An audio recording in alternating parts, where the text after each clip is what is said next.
My name is Rhapsody and welcome to Dicey Dungeons.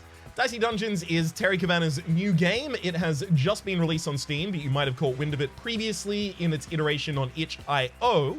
It is a turn-based strategy roguelike with card game elements in it. It could not be more up my street if it were trying.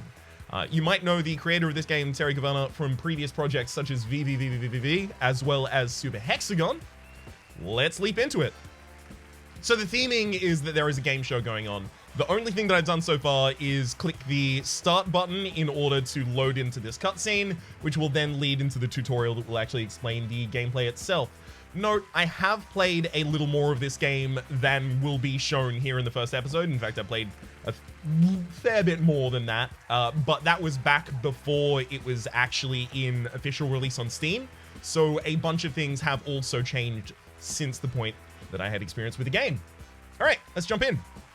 The Jester says, "Welcome to Dicey Dungeons! Haha! The only game show where you can win your heart's greatest desire. But will you fulfill your dreams? Or your nightmares? Let's find out with our host for the evening and for eternity. It's Lady Luck!" Thank you all, my dears and my darlings. And welcome back to my labyrinth of endless terrors. Will our newest contestants win big or lose it all? Oh, no. Let's find out as we meet the warrior. Whoa, I'm a dice. Yes, dear, that's how this works. Tell me, warrior, what secret emptiness has driven you to risk eternal imprisonment at the hands of fate? What? Huh? My dear, what are you playing for today? Oh, I'm playing to win a monster truck. And to become the strongest man in the world. Yeah. Inspirational. Well, you know what we say here in Dicey Dungeons. Aww. Luck might be against you, but it's too late to change your mind now. All right, so here's a little bit of the tutorial. So you can see our character, you can see kind of the map that we're going to be working with, and you can see click on this chest over here to walk to it, right? So each of these are not like individual encounters or anything like that. Like, they're not treated like individual nodes in FTL or something like that, where everything, or rather something has to happen on each space. You found a sword. So you can see an empty slot in the middle there, and then it's do damage, the symbol there being physical damage. Oh, there's an enemy over the side of the map. Space Marine level 1, let's charge at it. Ah, a new contestant. Time to fire up the plasma blaster again. Oh, Elrix, I can see you are in need of a strong male specimen. Sorry, it was reminding me of my, Armstrong.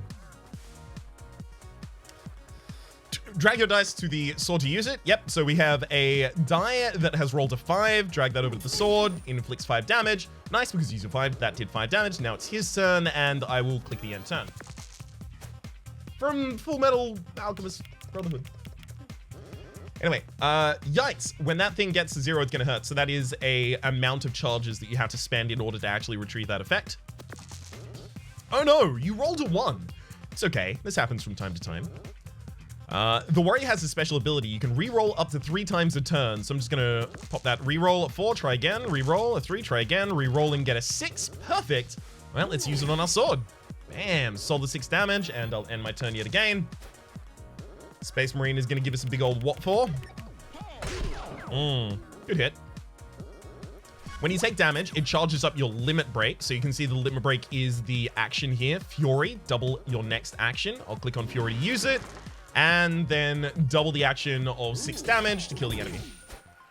So that's a pretty obvious walkthrough of how the basic mechanics of the game work. The game is really, really intuitive, and the way that it actually gets replay value is by iterating on those intuitive mechanics in ways that are also intuitive. So the gameplay for each of the different characters in this game seems to me quite significantly different, but also broadly easy to understand and related to the base set of mechanics in a really, really simple way. It's like, It's so tightly designed, this game.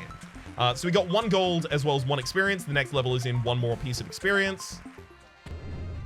Eat apples to restore health, so restore 4 health apiece, and then get another chest, getting a battle axe, which has a maximum of 4.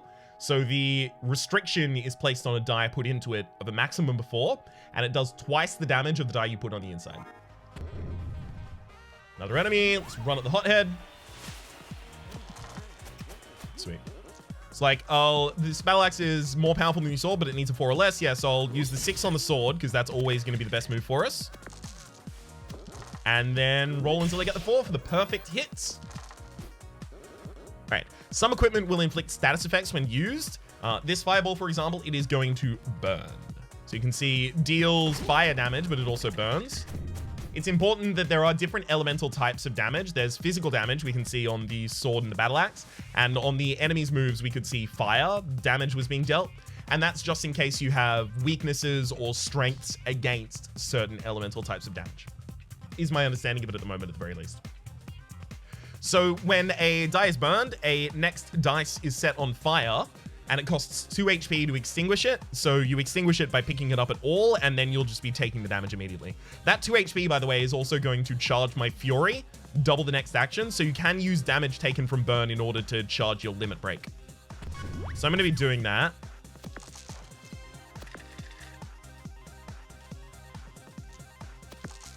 Yikes.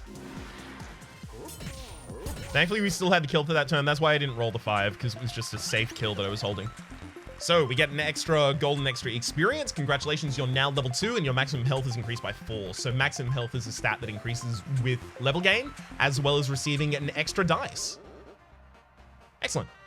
So you can see down here the amount of dice that I have. So I've got 3 that I'm going to be rolling at any one time right now. Let's go and pick up a matchstick.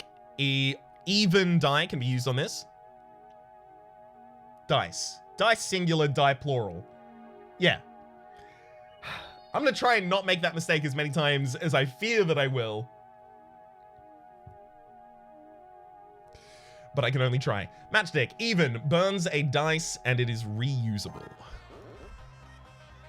And I'll also go pick up Bump, which is just +1 to the die value.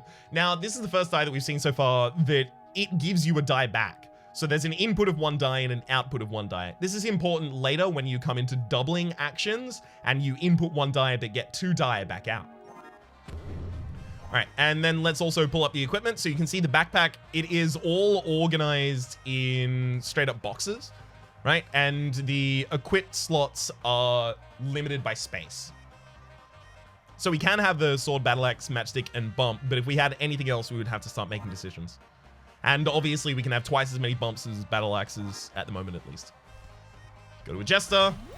So this is the only one that's going to be like really heavily tutorialized. Past this point, everything should be kind of self-explanatory and intuitive. I guess like the first episode of each new character probably won't be there. Jester. Hey there, friend. Your enthusiasm is adorable, but I'll let you in on a little secret. It's time for you to die. Excellent. So if you want, you can see what the enemy's moves are. I'll do that. And you've got a bunch of snowflakes. So whenever you roll odd, you can freeze one of my dice. The freeze effect lowers a dice to 1 when it is rolled.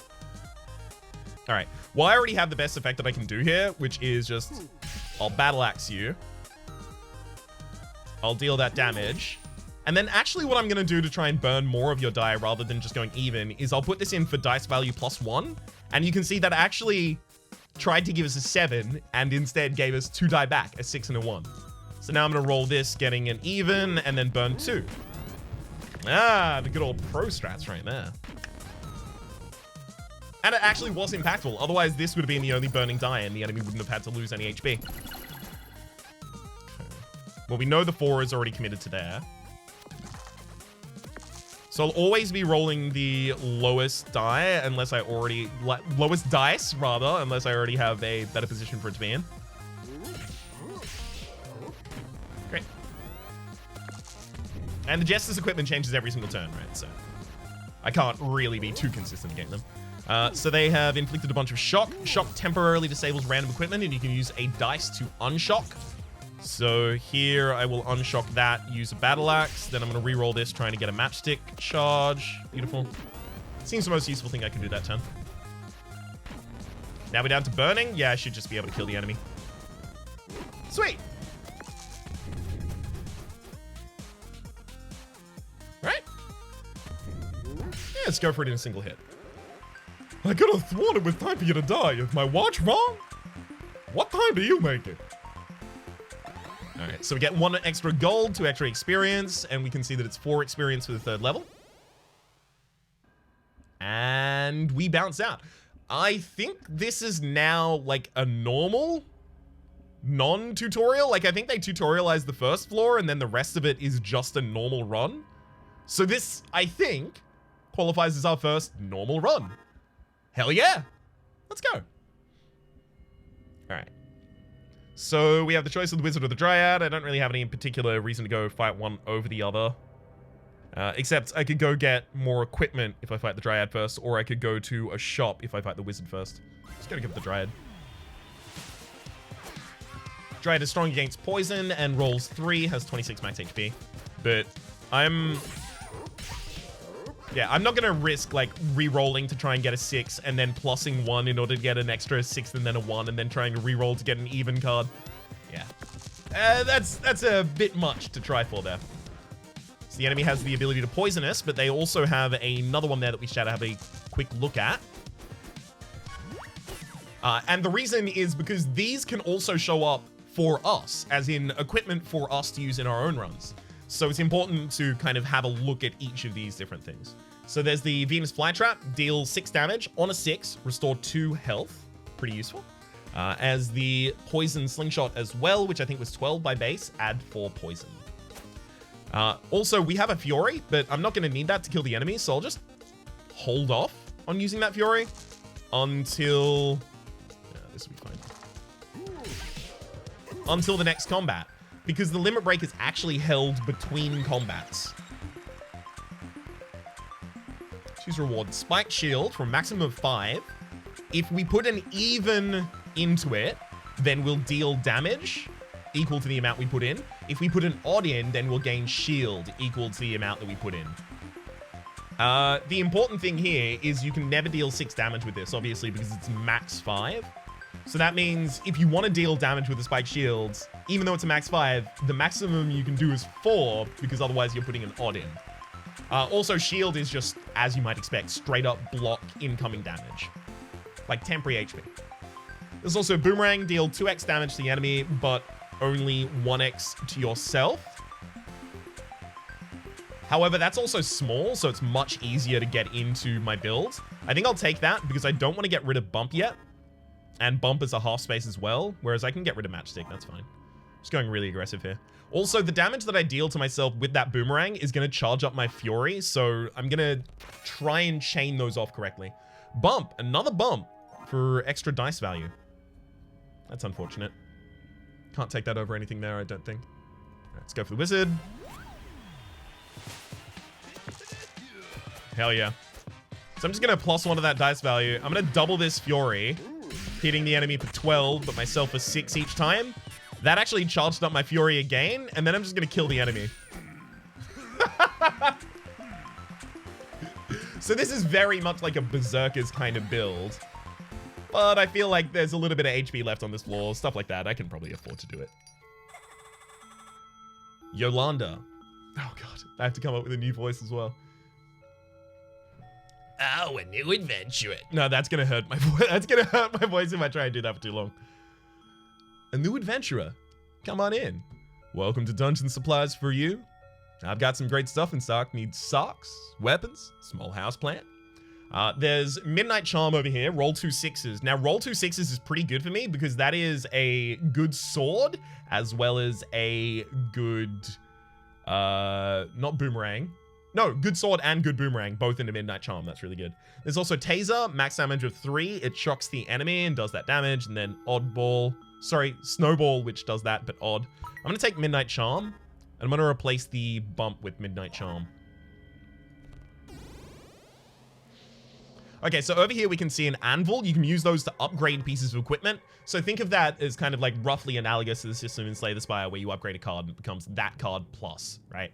It's very, very similar in that there is just an upgraded version of each card. You can't see this. I don't know for what benefit I'm doing this, but I am doing the air quotes when I say card because I don't really know what to call them. Like, you can call them equipment, I guess, but later on, it will become clear why I have difficulty not calling them cards. Hey, look at this. All right, so roll 2 6s. If I Fury and put the 6 in there, that'll trigger twice, and I will get 4 6s back. However, I can only use all of this equipment once anyway, so it doesn't matter if I have 4 6s. How does that benefit me? Hey, I actually did get a 4. That's really good. Okay. I could kill the enemy this turn if I just doubled the boomerang. But I could also just, like, do nothing. Okay, I still did take the 6 damage at the end of that. I was wondering what would happen if I killed the enemy with the start of the boomerang and then took damage afterwards. It looks like I still took the damage. Yeah. 6 shooter. Needs a 6. Deals damage this turn and uses, yeah, it's 3 uses. Excellent. So that's exactly the kind of thing that we're going to want to pair with the Midnight Charm, because the idea is make as many 6s as possible. Fury is now going to be really, really effective in this next combat. If I can get that Midnight Charm off in the first turn, I'm going to be so pleased. Reroll the 1, obviously. Reroll 3. 1. 6, please.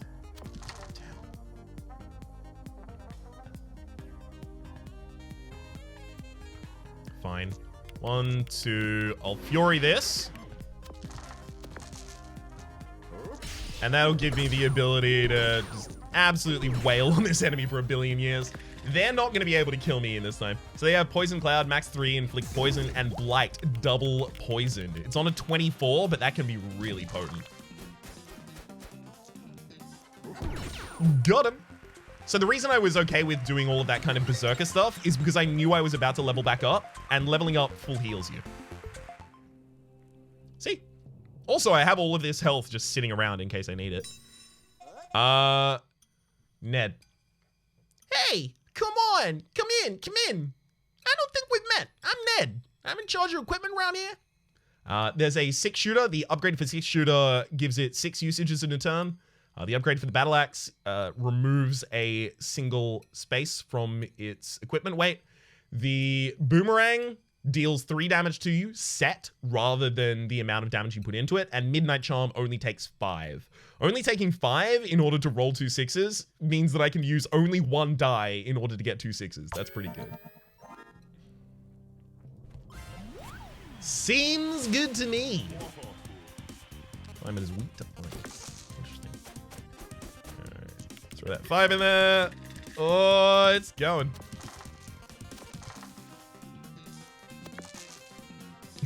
Beautiful. Okay. That for the good damage. 1, 2. I actually don't even need to Fury. Beautiful. This build is pretty strong. I do think this is seeded though, because this is suspiciously similar to how the opening went for me last time. There's Buckler, add 7 to your shield. Sorry, add 4 to your shield for the cost of 7 rather. Healing Crystal, restore health, but a maximum of 3 on the input. And then First Aid Kit for 16 for restoring health. I'm not using any of those, I don't feel here. I also feel like there is a likelihood that I probably want to remove that battle axe and take 2 bumps and then just all go into the 6 shooter. But the problem with doing that is just that the 6 shooter is only 3 uses. So I need the 6 shooter also be upgraded. I also should have taken health before I left that floor. That was my bad. So the Kraken and the Snowman are level 4, but the Yeti is only level 3. So I think I'll go for the Yeti first. But then I don't even free up anything else. I have to fight the Kraken afterwards if I actually want to get anything. Fine. Go fight the Kraken. What's kicking, my dude? Okay. Yeah, Fury is not going to be useful here.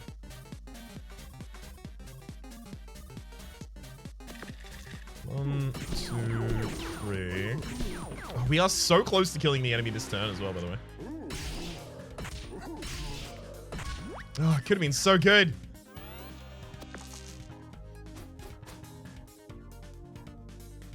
Actually, I think I could have killed him on the first turn if I just used a different build. Yeah, I could have killed him on the first turn. All right, so we are now cursed and blind. Cursed, all equipment has a 50% chance to fail, and it disappears once it's been triggered. Good.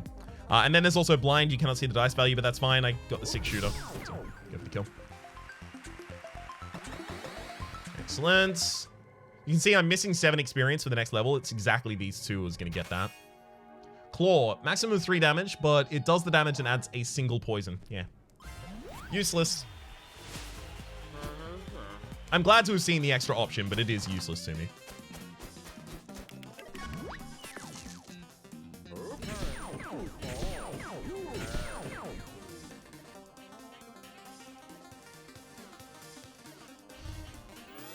Yeah, I don't have to damage myself this time.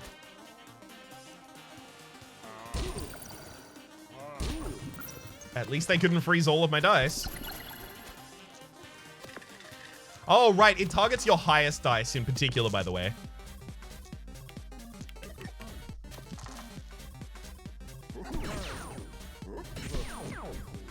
Oh. Ouch. I've still only got 9 HP going to the next combat. I do have Fury. I did want to leave myself with Fury in particular, so... This is strategically that I have Fury here. God, don't die. Ryan. Kind of tragic.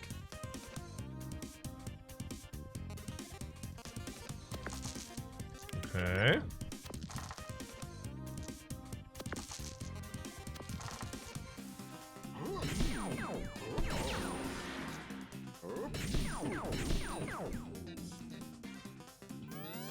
All right.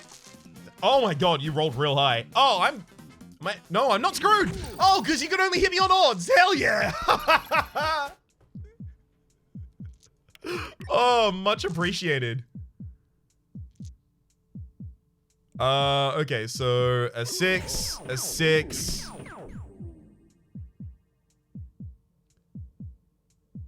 Right? And then I plus this twice. Do another 6, and then another 2, and only 1 to myself. But I heal back up. All is well with the world. Shield bash needs doubles. Bash with shield. So you do bash with shield. I imagine however much shield you have at that time, you deal in damage. And it seems to be a non-physical type, so a defensive type of damage. Interesting. And an equipment upgrade. We'll take the equipment upgrade. 6-shooter does need to be usable more times in a turn. Okay. We could have healed there, but we're on maximum HP. Trade the battle axe for the shovel. I'm not using the battle axe anymore. Would I use the shovel? It would weaken enemies. Weakening enemies could be useful. Sure. I'm not using the battle axe anymore anyway, so may as well take that. Rat King, Direwolf, Rhino Beetle. Okay, so if I go Rat King, Rhino Beetle, I can get to a really early upgrade, as well as I have the extra material from here. Seems the way we want to go, right?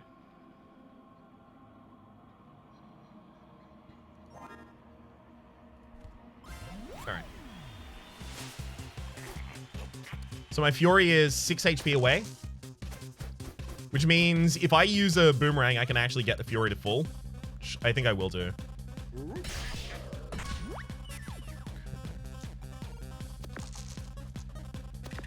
Got a 5. Beautiful. So then I'll Fury that 5 into the Midnight Charm. Getting myself a hell of a lot of 6s for the 6-shooter. Ah! I'm exactly 1 short. No, I'm not. Oh, I thought that had to be a 4, and then I was going to upgrade it twice, go for the final 6, go for the kill. But 6/6 is 36. 5/6 is 30, so he actually had the kill already. I'll go for the Rhino Beetle.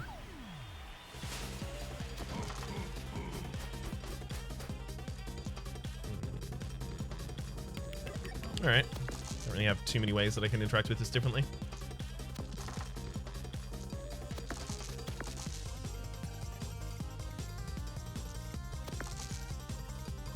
Alright, fine. Just go for the straight shots. Do I need to boomerang? Well, I heal after this fight, don't I? No. No, I don't. No, because I healed just before I came up here anyway, so yeah. Beetle Headbutt. Do 5 damage and lock 1 die. That just prevents it from being used, by the way. The lock effect is a complete prevention from usage. Yeah, that might not have been the best way to handle that. It'll work out in the end, but I don't think I needed to take that risk on the final turn of using a 6. In order to generate more 6s, I should have held out to try and use a 5. Alright, so we'll see more equipment first. Pea Shooter deals 2 damage. It's reusable on a 5. Okay. So let's actually have a look at this upgrade so that we can have a look at each of the different upgrades for all of the different things we're currently holding. So Bump becomes Bump Plus. 2 uses in a single turn, right? So it's twice as effective.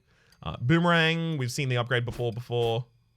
Matchstick burns a die on any die, so you just excess die going to the matchstick. Pea Shooter is 4 damage. Okay, that's really interesting. So 5 for 4, like it's a lossy transaction, but I guess it accepts more die. Sword just gets 1 extra damage, garbage. Claw gets to be up until 5. That would be fine if it wasn't for our build being based on 6s. On even, inflict weaken. Yeah, I'm actually not interested in upgrading any of this. I guess I will go back to my equipment and probably hit the upgrade on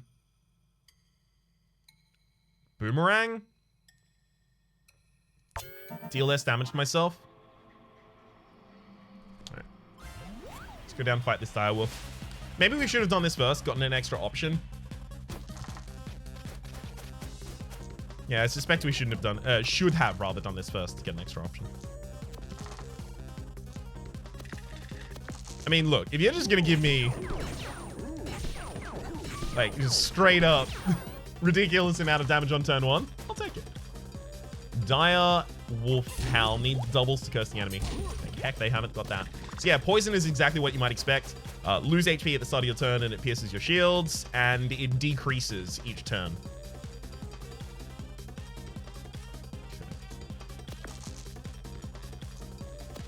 Wait a second, why am I bothering going for the most efficient kill there? I should just go for the fastest one. That's where the real efficiency is.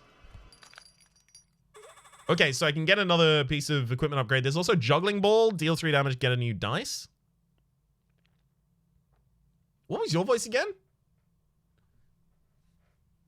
Need a carrier bag. Oh, you brought a backpack. That's well prepared and environmentally friendly. Look, their voices are going to change constantly, except for the Jester. That voice is going to stay Ed Wynn's old voice because hell yeah it is. It's going to be turbo, it's going to be choose goose, it's going to be everything. It's an archetypical voice in kind of comic history. Do I even go with the upgrade though? I want to buy a Juggling Ball just to see what it upgrades to, I think. Then I'll take the upgrade. Look at my backpack. Juggling Ball is maximum 4. Yeah. Get a new dice. So it's just like deal 4 damage and then mulligan the die. It's not that useful for us, actually. Oh, never mind. I upgraded it. I was going to go back to my backpack and upgrade something else, but I'm okay with having done that.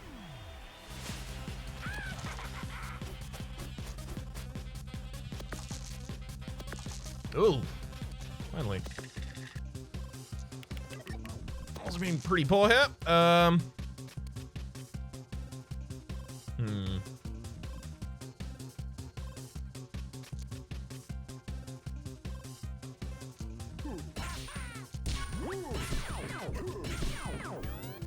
Yeah, that was poorly handled. I should have done the double upgrade to the attack there.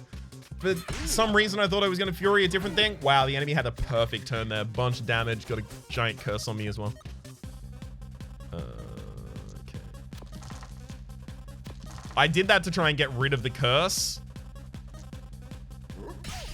Oh my god. Damn it! That's exactly what I needed not to have the curse effect. It's the only thing. Well, that and 6-shooter, obviously. Yeah, I could actually be straight up put down by the enemy this turn.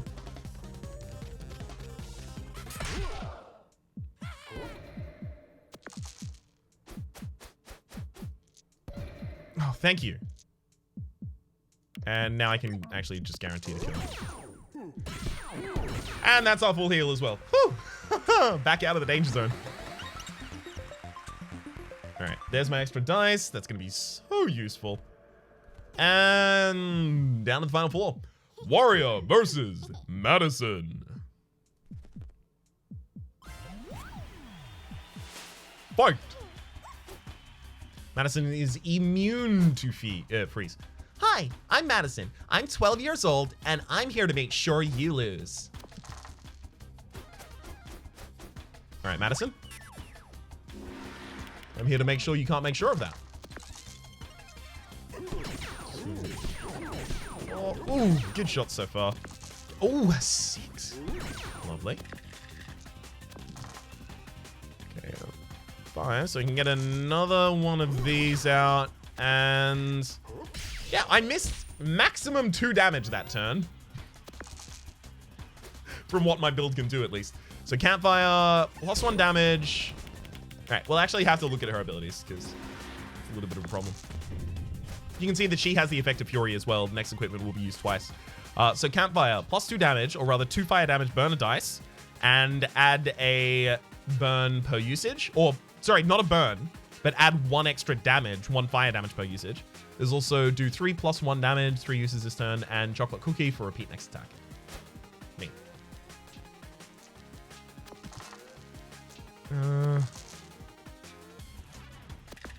There we go. That's what we were looking for. Got that 5.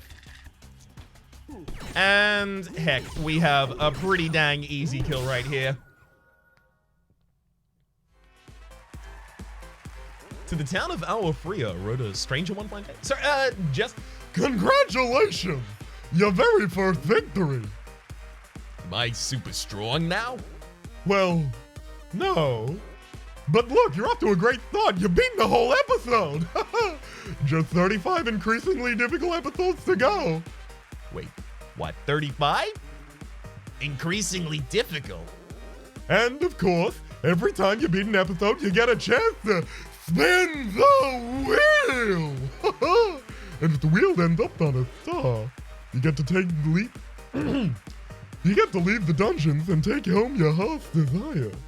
Get ready to spin the wheel. Oh, don't say it again. Stop saying. You're not chanting.